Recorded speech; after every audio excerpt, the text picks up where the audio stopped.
So when it comes to objections related to, well, perhaps I want to wait and sell my house later, there's a lot of bad news right now. And I have been accused of being a fear-monger when I explain what's going on to some people. And it can be a turn-off. So at every turn, when I explain to people what's going on, I'm very conscious to credit other sources with the information. I read this in the Chronicle. I saw this in the New York Times. According to 60 Minutes, this type of thing. We have all of these articles at the ready for you so that you can quote them. And I'm going to quote some of them now. But I think it's just important that you quote other sources so that people don't feel that you're just trying to put the fear of God in them. Because the reality of it is, I tell people, I don't know anything other than what I read in the paper and see on the news. I don't know how many notes are out there, but I do a lot of reading, and so I have this information at my fingertips. So we're going to go ahead with the objection, Mukesh. Oh, if that's what my house is worth, then I'll wait 2 to 3 years. Well, Mukesh, before I let you go, I know it's a little bit disheartening, now that we've looked at the actual value of your house.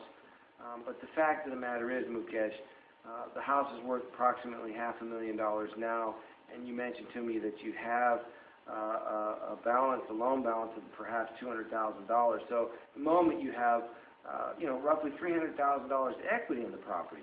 And I'm sure you've been watching the trend over the last 3 years since 2006. And Mukesh, what do you think your house would have sold for in 2006? 1.2. So, it's been a dramatic drop in value, Mukesh.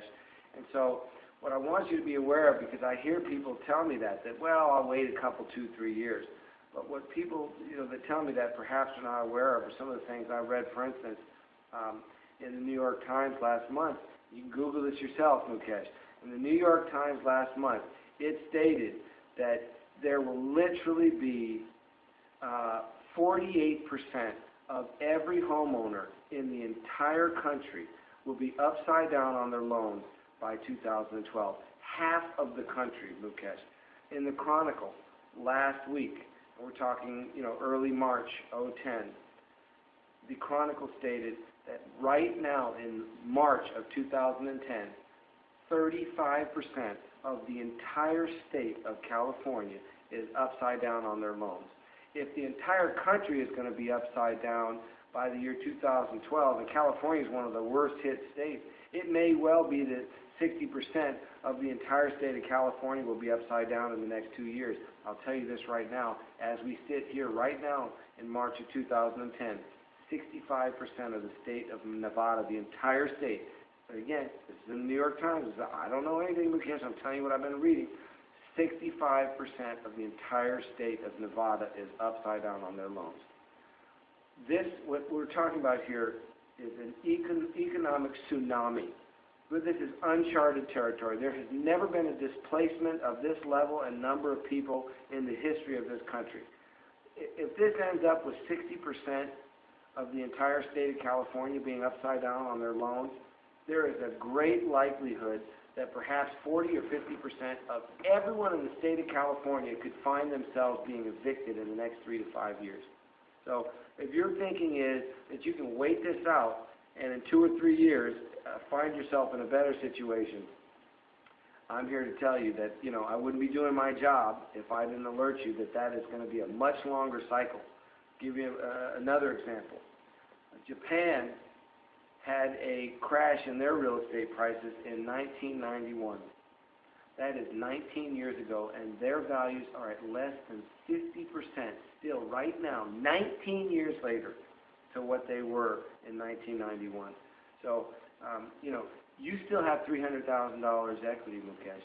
You could really and truly ride this down to where you may have little or no equity, and it may be many, many years before you can get that money back. And here's the thing, Mukesh. If you were to buy a home, if you were to sell your home now and reap that $300,000 equity, I realize you're taking a tremendous financial blow by doing that. But you could make up some of that loss, Mukesh, by repurchasing in 36 months when we're far closer to the bottom. Homes in your neighborhood now selling for $500, you may be able to pick up for $350 at that time. And if you end up trading in house that you sold for 1.5 or 1.2 for 5 is a terrible blow.